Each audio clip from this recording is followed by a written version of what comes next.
રાજી છું, વગર શ્રીફળે રાજી છું, વગર અગરબત્તીએ રાજી છું. મને રાજી કરવા માટે તો ખાલી રામ નામ કાફી છે બસ. તમારી ઘેર બેઠેલી માતાઓ માટે જે ભાવ થાય ને એ ભાવથી, પ્રેમ ભાવપૂર્વક હેતથી કંઈ પણ વસ્તુ કોઈ અન્ય માતાજીએ ધામે જતા હોય અને કંઈ પણ લઈ જતા હોય, મીઠાઈ છે, પેડા છે કે ગમે તે તમે ભાવથી લઈ જતા હોય, એ રીતે તમારા ઘેર ફોટામાં બેઠી હોય, નાના અમથા ફોટામાં, પણ એ ફોટાની આગળ જઈને તમને જે મનમાં ભાવ જાગે એવી વસ્તુ લઈ જઈને આમ ધરાવો ને તો માને એવો ઓળકાર આવે ને કે આટલા વર્ષો સુધી તમારા વડવાઓ નિવેદ કરીને થાકી ગયા હોય, નિવેદો કરીને થાકી ગયા હોય, પણ કોઈ દિવસ એનો અમીનો ઓળકાર ના આવ્યો હોય, એવો એક નાના એવા ભક્તનો પ્રેમ ભાવ જોઈ અને માને અમીનો ઓળકાર આવો. માં કશી વસ્તુની ભૂખી નહીં, પ્રેમની ભૂખી છે. શું? પ્રેમની ભૂખી છે. તો પ્રેમથી કઈ પણ વસ્તુ લઈને જાઓ કે માં લે આ તારી હાથર આ લાયો છું, સ્વીકાર કરજે, તો માં એટલી પ્રસન્ન થાય એની સીમા નહીં. કે દીકરાએ પહેલી વાર મારા માટે કંઈક ભાવથી કંઈક વસ્તુ લાવ્યો, માં તરત મઢમથી ફોટામથી આંખો ખોલીને જુઓ કે આજ પહેલી વાર મારો દીકરો મારા માટે કંઈક વસ્તુ લાવ્યો. એ વસ્તુ ના જોવે, તમારો ભાવ જોવે, અને ભાવ જોઈ અને માના આંખોમાં આહુડા આવી જાય. તમને ચો ખબર છે? શું તમે એકલા જ ભાવથી રહો? શું તમને એકલાના ભાવના આંસુ આવો, પ્રેમના આંસુ આવો? શું માતાજી પ્રેમના આંસુ ના આવો? આવે. ભક્તને જોઈને માય તે પ્રેમના આંસુથી રોતી હોય, હરખથી રોતી હોય કે જો મારા દીકરાનો, મારા ભક્તનો ભાવ તો જો. આટલા વર્ષો થઈ જાય, આટલી પેઢીઓ જતી રહી, એમના વડવાઓ વર્ષોથી પૂજતા, દાદાના દાદા વખતથી હું માતા પૂજાતી, પણ આન મારા દીકરાએ જે મને માતાનો ભાવ આલ્યો છે ને, એવો તો એના વર્ષો સુધી, પેઢીઓ સુધી મને કોઈએ ભાવ નહોતો આલ્યો. એની માં પ્રસન્ન થાય, એની માં ખુશ બને. બને કે નહીં? પણ એવો પ્રેમ કરતા આવડવું જોઈએ, એવો વાલ કરતા આવડવું જોઈએ. શું માની કૃપા જોતી હોય તો ભક્તિ વગર તો કશું નહીં થવાનું. શું ભક્તિ વગર કશું પ્રાપ્ત થવાનું નથી?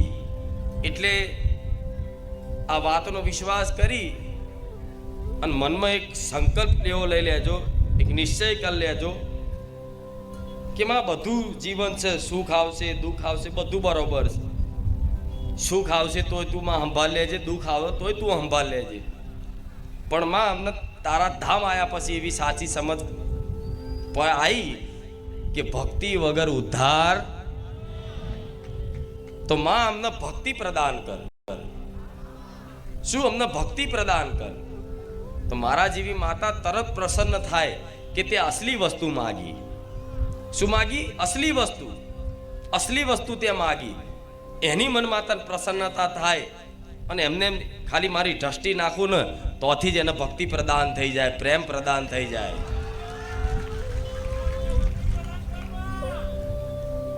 કેમ? કેમ કે કામ ચો સુધી કરાવશો તમે માતાજી જોડે? કામ ચો સુધી કરાવશો? તમારી વિચારો, કામનાઓનો અંત નહીં આવવાનો, તમારી ઈચ્છાઓનો અંત નહીં આવવાનો ક્યારેય. માગણી ચાલુ રહેશે આ જીવન. માતાજી બધા કામ કરતા રહેશે ને છતાંય તે તમારી માગણીઓ ક્યારેય બંધ થવાની નથી.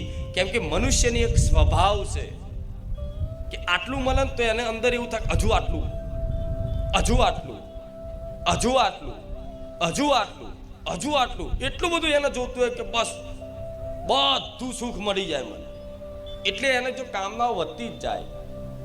અત્યારે એમ કે મારી મારા આટલું થઈ જાય ને તો સારું, એટલું થઈ જાય તો પછી હજુ આનાથી આટલું થઈ જાય સારું, એનાથી હજુ.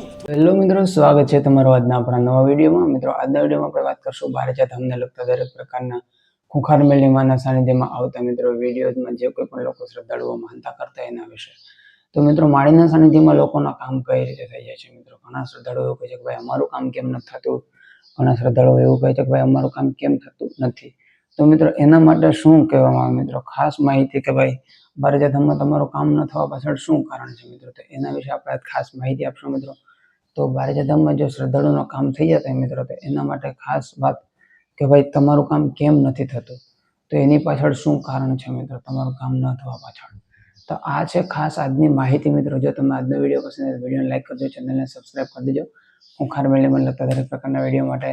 તો મિત્રો આજે આપણે વાત કરશું કે બારેજા ધામમાં કેમ શ્રદ્ધાળુઓના કામ થતા નથી મિત્રો. ઘણા શ્રદ્ધાળુઓ લાખો શ્રદ્ધાળુઓના કામ થઈ જાય છે, પરંતુ અમુકના નથી થતા. એનું કેમ, શું નડે છે મિત્રો, નડતરા શું છે, તો એના વિશે આપણે ખાસ માહિતીમાં આજના દિવસે આપણે વાત કરશું. તો પહેલી વસ્તુ તે જ છે મિત્રો કે બારેજા ધામમાં તમારું કામ ન થવા પાછળનું કારણ શું છે મિત્રો. તો કારણ માત્ર ને માત્ર એક જ છે કે તમારું કામ ન થવા પાછળ એક જ કારણ છે. એ કેવું કારણ મિત્રો કે તમે બારેજા ધામ જાઓ કે ના જાઓ, પરંતુ તમે એટલી વસ્તુ ખાસ યાદ રાખવી પડે કે બારેજા ધામમાં કોઈ પણ શ્રદ્ધાળુનું કામ ન થતું હોય તો એનું કારણ આ એક માત્ર હોઈ શકે. એવું કારણ મિત્રો તો એ છે મિત્રો કે તમે માનતા બાધા રાખવામાં ભૂલ કરો છો, અને જો સાચી રીતે રાખી હોય તો તમે એ ચડાવવામાં ભૂલ કરો છો. ચડાવી દીધા પછી પણ કામ થઈ ગયા પછી પણ તમારું કામ અટકી શકે એવું માળીના સાનિધ્યમાં જો તમે ભૂલ કરી હોય આવી બાધા ચડાવવામાં, માનતા ચડાવવામાં, તો એવું બને.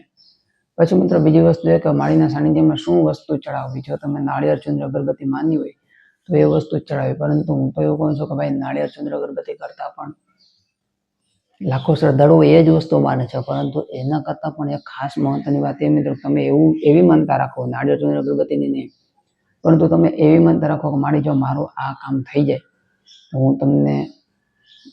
હું તમને જે છે કે હું તમારા નામે ચકલાને ચણ આપીશ. ચણ નાખી, ગાયને રોટલી આપી, ગાયને પૂરા નાખી, કૂતરાને દૂધ સાથે બિસ્કિટ નાખી, કૂતરાને રોટલી નાખી, કોઈ પણ એક કામ, કા કૂતરાને રોટલી, કા કૂતરાને દૂધ સાથે બિસ્કિટ, કા ગાયને રોટલી, કા ગાયને પૂરા, કા ચકલાને ચણ, કા પછી એવું કે કીડીને કીડીયાર પૂરું, આ તે એવું બધું હું તમારા નામે દાન કરીશ મિત્રો. એવું તમે માનતા રાખો મિત્રો તો તમારું કામ 100% થઈ જશે. કારણ કે મિત્રો માળીને જે શ્રદ્ધાળુ આવે છે મિત્રો એ તો વાલા છે, પરંતુ જે જીવ છે મિત્રો મૂંગા જેવ તે પણ ખૂબ જ વાલા છે. તો તમને આજના વિડીયોમાં મારી જે માહિતી આપેલી છે મિત્રો તે કેવી લાગી એ કોમેન્ટમાં જરૂરથી જણાવજો. વિડીયો પસંદ આવ્યો તો વિડીયોને લાઈક કરી દેજો, ચેનલને સબસ્ક્રાઈબ કરી દેજો ખૂંખાર મેળવીમાં લગતા દરેક પ્રકારના વિડીયો માટે. આપણા ચેનલને સબસ્ક્રાઈબ કરીને ભૂલતા નહીં મિત્રો. તો આ તે આજના વિડીયોની ખાસ માહિતી મિત્રો. હવે બીજી વસ્તુ એ કે કામ ન થવા પાછળ કેવા કેવા કારણો હોય મિત્રો. તો તમારા કામ ન થવા પાછળ 1000 કારણો હોય મિત્રો. એમાં દેવી શક્તિ પર કોઈ પણ પ્રકારનો સંદેહ કરવો એ મનુષ્યની મૂર્ખતા છે. તો તમે સાંભળી જશો મિત્રો માળીના સાનિધ્યમાં. તો મિત્રો જો તમે પણ માળીને માનતા હોય, તમે પણ એમના વિડીયો જોતા હોય તો તમારે તેમને ઉપર શ્રદ્ધા રાખવી જોઈએ મિત્રો. શ્રદ્ધાથી મિત્રો હંમેશા કામ થાય છે. એવું નહીં મિત્રો કે કોઈ પણ રીતે તમે કોઈ પણ વસ્તુ કરી દો એટલે તમારું કામ થઈ જાય, એવું નહીં મિત્રો. શ્રદ્ધાભાવ રાખવાથી જ તમારું કામ 100% થશે. એટલી વસ્તુ ખાસ યાદ રાખો. આ તે આજના વિડીયોની ખાસ માહિતી મિત્રો. માનતા કઈ રીતે રાખવી, બાધા કઈ રીતે રાખવી, માનતા બાધા કઈ રીતે ચડાવવી, શું કરવાથી માળીના સાનિધ્યમાં તમારું કામ તરત થઈ જશે મિત્રો. આ હતા આજના ખાસ મહત્વની વાત. પછી મિત્રો માનતા ચડાવવામાં આ ભૂલ ક્યારેય નહીં કરતા. ઘણા શ્રદ્ધાળુ શું કરતા કે 20 રૂપિયાના નાળિયેર માને અને પછી ત્યાં આવીને 20 રૂપિયા ચડાવીને જતા રહે. તો શું માળીને તમારે 20 રૂપિયાની જરૂર હતી? તો તમારે કામ કરવું તો તમારે 20 રૂપિયા દઈને કામ કરાવી લેવાય. તો આ ખાસ માહિતી મિત્રો ટકોર કે તમે ધ્યાન રાખજો મિત્રો. માળીના સાનિધ્યમાં આવો તો આટલી વસ્તુનું ખાસ ધ્યાન રાખજો. તો વિડીયો પસંદ આવે તો લાઈક કરજો, ચેનલને સબસ્ક્રાઈબ કરી દેજો ખૂંખાર મેળવીમાં લગતા દરેક પ્રકારના વિડીયો માટે. જય ખૂંખાર મેળવીમાં, જય હો બારેજા ધામ.